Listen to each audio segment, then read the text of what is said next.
Hi guys, it's Colin from the Dumbarton Rocks team here, and we are joined with Have Mercy Las Vegas. I think we should start off by naming who's in the band and what instruments everybody plays. I've got a feeling there's going to be a wee bit of a long list. Pass through.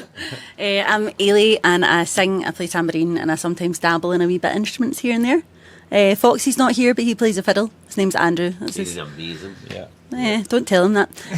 And Steve-O is on his way, so you might see him at some point, and he plays banjo, keys, mandolin, accordion, harmonium, muthi, guitar. No, that's just a show off. I know. And he basically runs things as well, so we'll just... What is it he says? My band? Yeah, it says band. Yeah, like Hayley said, it's Stephen's band, but I'm Crispin and I also sing and play guitar. I do write the songs, but it's very much a team effort. Play ukulele as well, and yeah, so that's it. Sorry, we both play kazoo. Yeah, with kazoo, of course, that's the main instrument as well. Yeah, hopefully you might you'll hear us playing kazoo later on. You can make a judge of whether or not we're any good at it. Anyway, yeah, I'm Mark. I play bass, sometimes double bass if I can get a bit of practice in. A little bit of vocals, occasionally guitar as well. I'm Grant and I just drum, and it's really good. It is. So, where did Have Mercy start? When did it start? How did it start? And who came up with the name? Which is an absolute cracker. Who wants to take that one? Well, I'll take the lead in that one, Colin. Yeah, so where the name originated from is probably not best for audiences with the band. Come and see us at the gigs, we'll tell you the story. Yeah, it's certainly not. It's quite a story. But anyway, so it started off with me buying a 16-track recorder to work on a couple of songs in the house and didn't know how to work it. I contacted a friend, Phil, who was playing drums for the Shakes. He had a studio and he showed me how to work it, and then he helped me record a couple of the songs, and then he said, well, actually, I've got Mark here that was playing bass as well, if you want to get Mark to lay the songs down as well. So Mark then got on board, so it was myself playing guitar, Mark, and Phil on the drums. And I said, well, I actually work with a guy that says that he can play banjo and mandolin. So that was Stephen, and then that's the start of the band. And then from there on, we were having a wee sort of jam session down in the Moss Balloch Park in one fine summer day. Ailey's going to laugh at me because I was wearing really short shorts. Right? Yeah, they were pretty short. Yeah. Think of David Hasselhoff, and then they've been shrunk in the wash again. Right? Yeah. Well, anyway, Ailey ended up coming up and joining us, and she said that she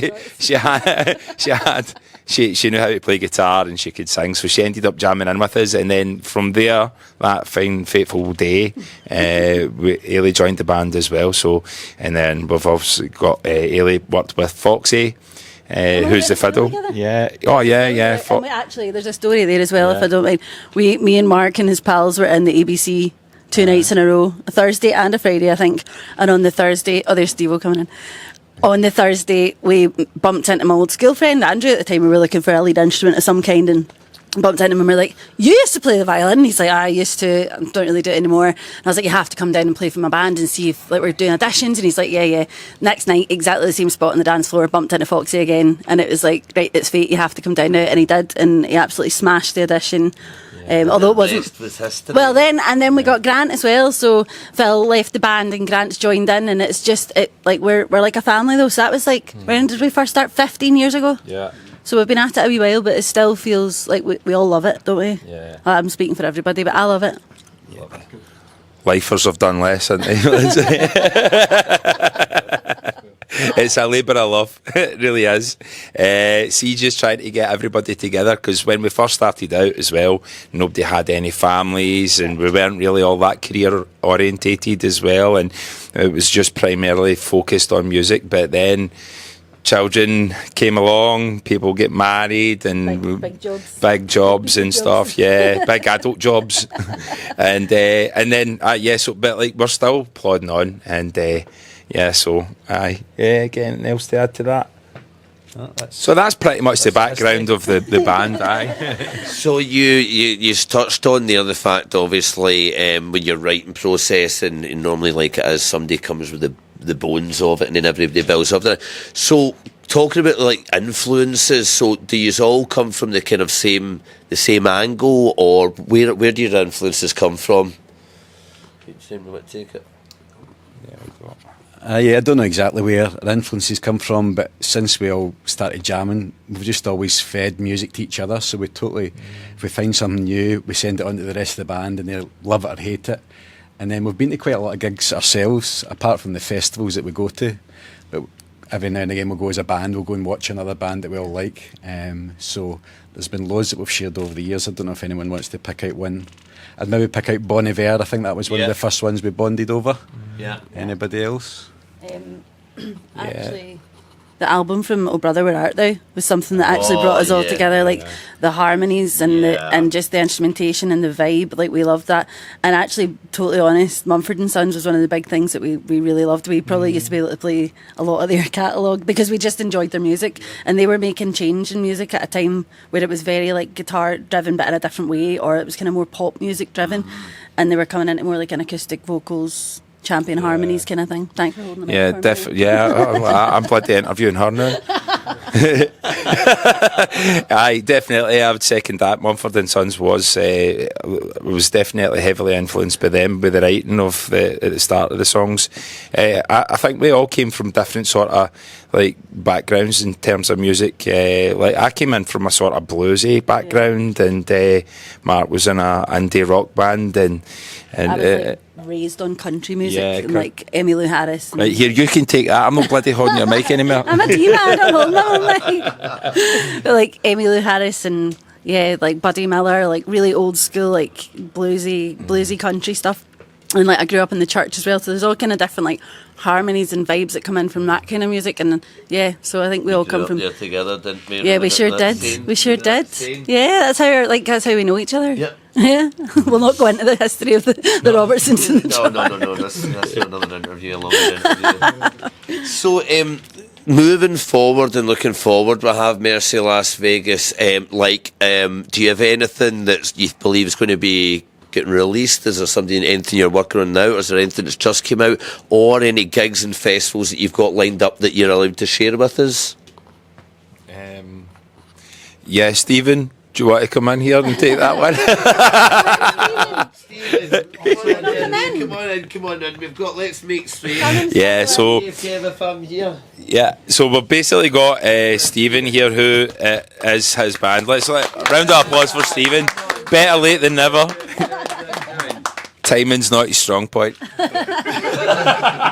So the question was really, moving forward, we have Mercy. Is there anything you've just brought out, or you are working on at the moment, or if there's any kind of gigs or festivals moving forward that you're allowed to tell us about? We've got a couple of festivals coming up. We're doing Gig in the Goyle, live in Loch Goyle. Brilliant, it'll be there. Yep, and we're doing. It's changed name over the years, hasn't it? It has, yeah.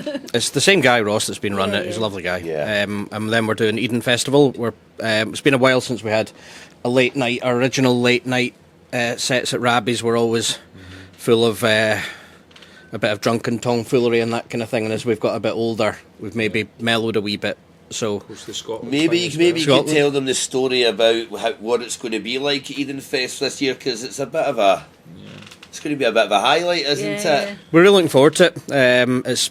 We've played lots of different times over the festival, and genuinely looking forward to getting a late night game. Scotland are playing as well, so we might get the kilts on and that kind of thing. So celebrate a return to the World Cup for 30 years. I was 16 or 17, I think, last time. Grant and Eels might have been born.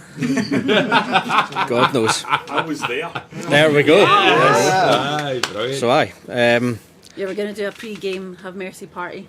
Yes. The latest time you've ever started, would you say? Nope. No, I don't know. Nope. We second Eden gig, we started at maybe 1:10 or something like that. Eden, as you know, is a 24-hour festival, you know. So it might just be the start of the party for some folk. But that's about it. So, looking back, obviously you have played some tremendous gigs, festivals over the years. Looking back, I mean, what's been your highlights? And there may be one or two wee funny stories that have got you a position that has popped up. Anybody want to take it? You can take that one.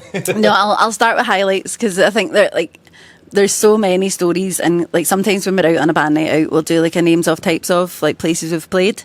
So we'll go around everybody and be like the first person who hesitates or repeats has to have a drink. So it's where have we played? And then it's like, so and then we're reminded, because you forget when you've played so many places over the years. Like people are coming up with wee venues in the back end of nowhere, or like big stages that we've played over the years.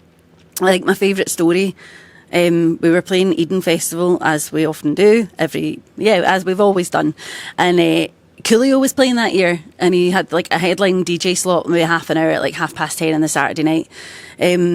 And this was Saturday afternoon, and I was having a wee afternoon snooze in my tent, as you do at festivals, and Steve kind of chapped on the outside of my tent, because you can chap on a tent, I don't know if you know that, chapped on it and was like, Eels, do you want to play the main stage at 10:30 tonight? And I was like, very good, very good. And he was like, no, seriously, Coolio's cancelled and there's a slot come up. And so we all kind of battened down the hatches and played like a main stage 10:30 at Eden, and it was amazing because it was a light shade theme that year, so people had all these beautiful like decorated lit up lampshades, and just as the sun was setting you could see like all this sea of lampshades, and we were all like the adrenaline was high, we were all buzzing.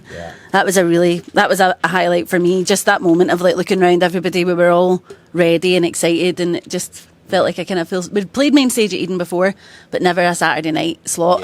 And people were turning up expecting Coolio and Got Have Mercy Las Vegas, but they stayed and they loved it, and it was like, oh, we can do this. Like it was really good to kind of capture them in that way, because what a captive audience. It was brilliant. I was just one of you were there. Yeah. There was a story going about the campsite that one of your band members stabbed Coolio's tyres just so they could get on. I'm not going to confirm or deny this story, but it was going about, Yeah, we did have a joke going around at the campsite, didn't we? Yeah. Like, about Coolio's died in a bizarre gardening accident. Sounds believable.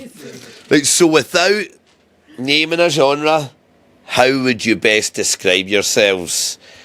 You could go right the way through, or one person could take it there. Go, Grant. I think probably best described as kind of like festivally and kind of in your face. But there's like a lot of harmony, a lot of kind of country vibe as well. But I'd say without using a genre, Colin, not country. No genre. I think festivally. I don't think festivally is a genre, so I'm going to go for that. Yeah, definitely some foot stomping. Yeah, foot stomping. That was mine. Damn it. I don't know. No, I can't answer that question, Joe Colin. He stole my only one. He stole your word. Fun. Yeah. Yeah, fun. Yes. Barn dance. Oh, what's a good one? So we're really looking forward to seeing you in May the 3rd. It's going to be the bank holiday weekend. If MD's not grabbed their tickets yet, you really want to grab this. I mean, the line-up's just unbelievable. I mean, what should people expect from you on here? What they're going to expect? High energy? Yeah.